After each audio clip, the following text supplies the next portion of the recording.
আমাদের তো এবার ৩৩,০০০-এর মতো পূজা মণ্ডপ আছে। এই সবগুলি পূজা মণ্ডপের জন্যই আমাদের এই ভাইয়েরা তাদের মানে ভলান্টিয়ার রাখবে 7 জন করে, আমাদের আনসার থাকবে 8 জন করে, এবং পুলিশ থাকবে, র্যাব থাকবে এবং সেনাবাহিনী থাকবে। এর অধিকন্তু আমরা কিন্তু আর প্রায় 80,000 এই মহিলা এবং শিশু বিষয় মন্ত্রণালয় থেকে ভলান্টিয়ার রাখতেছি। এবার এই জন্য কোনো ধরনের কোনো অসুবিধা হবে না। আর আরেকটা জিনিস অনেকেই বলছে যে পূজা মণ্ডপের আশেপাশে কিন্তু দোকান থাকতে পারবে, বাট ওই আগে যেমন ধরেন বড় মেলাগুলি হলে হয় কি এখানে গ্যাদারিংয়ে হয়ে যায়, এই জন্য বড় মেলা থাকবে না, কিন্তু দোকানগুলি থাকতে পারবে। আর এই দোকানগুলি এই যারা পূজা পরিচালনা কমিটি আছে এবং আইন শৃঙ্খলা বাহিনী এবং প্রশাসন তাদের থেকে সমন্বয় করে তারা দোকানগুলি দেবে। আর এখানে যেন কোনো রকমের কোনো খারাপ কোনো কিছু না হয়, এই জন্য সব ধরনের ব্যবস্থা নেওয়া হবে। আচ্ছা আচ্ছা, ভালো।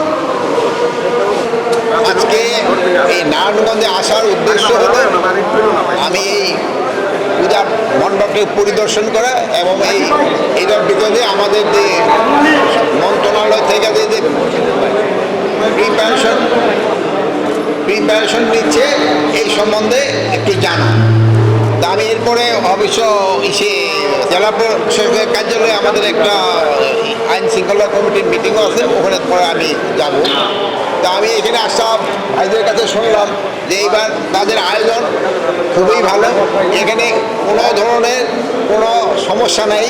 এবং ডিসি মহোদয় আমাদের বলল টোটাল এই পূজা প্রতিটা মণ্ডপে 500 কেজি করে চাল দেওয়া হয়েছে, এবং এই পূজা যেন ভালোভাবে মানে উদযাপন করতে পারে।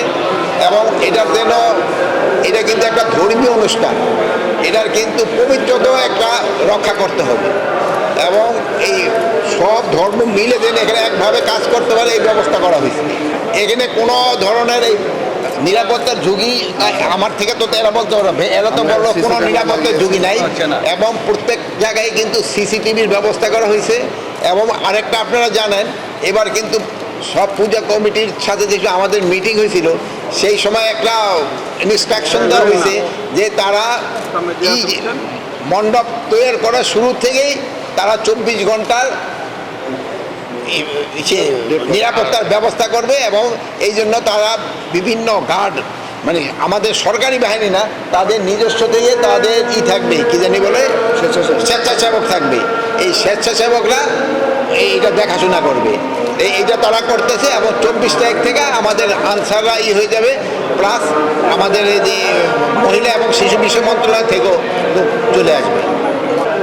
এবার পূজা খুবই ধর্মীয় গাম্ভীর্যের সাথে এবং খুব উৎসব মুখর হবে পূজা, এবং এটার ভিতরে কোনো ধরনের কোনো নিরাপত্তার কোনো শঙ্কা নেই। আগের চেয়ে আমি বলবো আরও বেশি উন্নত। হ্যাঁ, আগের চেয়ে আরও বেশি উন্নত। আর এখানে সাম্প্রতিক বন্ধন সবসময় ছিল।